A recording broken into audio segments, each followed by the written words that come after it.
Let's be honest. Some of the high-yield topics for the OPRA exam can feel overwhelming. If you're not approaching them with the right exam strategy, you could miss out on some key questions. But don't worry. In this video, I will show you a simple way to break down an important topic so you can tackle it effectively and boost your answer rate. This approach will help you grasp the material and handle tricky questions with confidence. Plus, I will show you how Yexel Exams can help you apply this strategy more naturally during your study sessions. Today, we'll focus on clozapine, a crucial topic for the OPRA exam. I'll guide you through tackling it from an exam perspective and connect it to related topics for a broader understanding. Sounds good? Let's dive in. Alright, I know most of you start by covering the fundamentals like classification and mechanism of action of drugs. But here is the catch.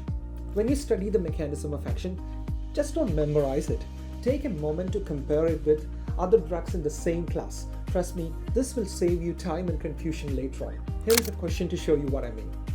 Which of the following is true regarding clozapine's mechanism of action?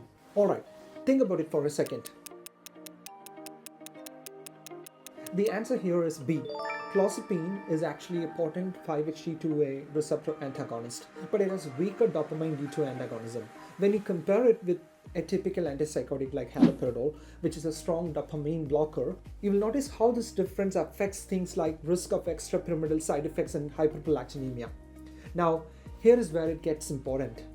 Understanding these differences can really help you when it comes to choosing the right drug for patients with other health conditions. For example, some antipsychotics like chlorpromazine and even clozapine have high anticholinergic effect, making it less suitable for patients with conditions like myasthenia gravis or benign posttraumatic hyperplasia. I will show you with an example to make it clear. Look at this question. Which of the following antipsychotics is least preferred in schizophrenia for a 62-year-old male patient with urinary obstruction? Did you get that? It's not just about the mechanism of action you need to learn. It's also about other effects that will help you answer these kind of questions confidently. I always make sure to emphasize these key comparisons during my live sessions, helping our students to spot the difference in drug classes easily. Next up is understanding the clinical uses of the drug. Knowing what a drug is used for and when it's the best choice is crucial. Let's look at another example. Which drug is used in the management of treatment-resistant schizophrenia?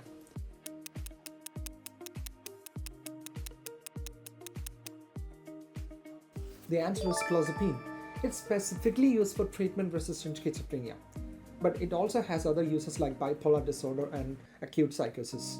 Meanwhile, drugs like chlorpromazine can be used for other less common indications like intractable hiccups or nausea and vomiting in terminal illness. So when you're studying, try creating a comparison table with primary and additional indications of drugs. Check out this table from one of our study materials. Pretty handy, right? Let's talk about drug interactions. These can be tricky. Here is a question for you. Which of the following drugs would increase serum clozapine levels? The answer is fluvoxamine, which inhibits CYP1A2 and increases clozapine levels, raising the risk of toxicity. And here's a fun fact. Tobacco smoking can induce CYP1A2, reducing clozapine levels and making the drug less effective. Let's tackle one more related question. Why is a patient advised not to start or stop smoking suddenly while on clozapine?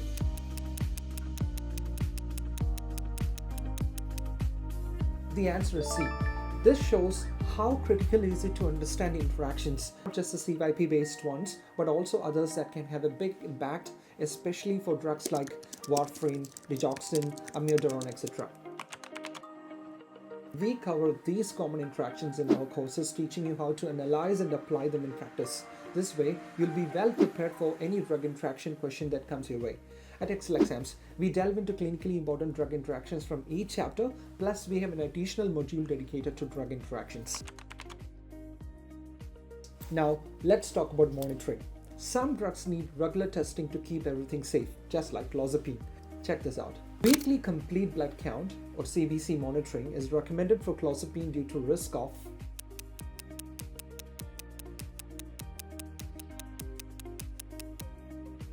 And yes, the answer B, a granulocytosis. This means a severe drop in white blood cells, which is why regular blood tests are super important for clozapine. You will see similar monitoring protocols for drugs like methotrexate, amiodarone, warfarin, lithium, all commonly tested in the OPRA exam. Finally, let's tackle adverse effects. Recognizing side effect profiles is key to safe prescribing and doing well on the exam. Here is a question for you. Which of the following is not an adverse effect of clozapine?